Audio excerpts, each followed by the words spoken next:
यादव ने चमन महल की ऐतिहासिक पृष्ठभूमि, उसके संरक्षण हेतु विभाग द्वारा किए गए प्रयासों एवं उसके स्थापत्य पर विस्तार से प्रकाश डाला। उन्होंने बताया, चमन महल का निर्माण राजपूत स्थापत्य शैली में हुआ है, जबकि इसके बगीचे को मुगल शैली में सजाया गया था।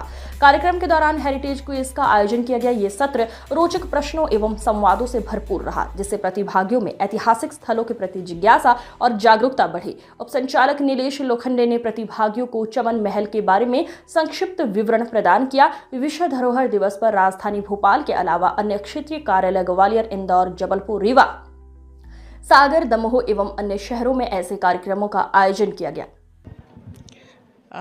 जैसा कि हम लोग जानते हैं कि भारत की सभ्यता, संस्कृति इसलिए कैरी हो रही है क्योंकि उसके पास एक बहुत ही समृद्ध विरासत है।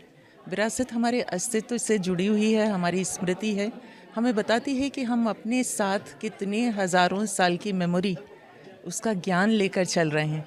तो ये सिर्फ शब्द नहीं है, बल्कि ये पूरा पहचान से जुड़ा मामला है और विभाग और मध्य प्रदेश शासन इस बात में प्रयासरत है कि आम लोगों को इससे जोड़ा जाए और इसको किसी विभाग के दायरे में या शासन के काम के तौर पर ना करके हम लोग जो कंजर्वेशन कर रहे हैं, उसको प्रिजर्व कर रहे हैं, उन सब को जनता से जोड़ा जाए कि आप आइए और देखिए हमारा कितना पुराना ज्ञान है, कैसे हम इसको आगे कैरी कर सकते हैं।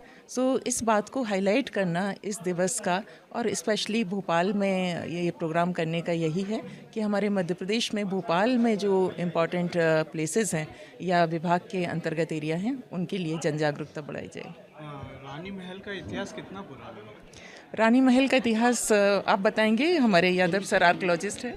ये रानी महल गोंडों के समय, विशेषकर 16वीं शताब्दी में बना है और जब संग्राम शाह गढ़ा के शासक थे उस समय ये पूरा साम्राज्य गोंड साम्राज्य में था। उस समय संग्राम शाह का एक मेन किला था, तो यहाँ पर दो महल, यहाँ की फोर्टिफिकेशन वाल, रानी महल और गोंड महल, ये दोनों 16वीं शताब्दी में बने।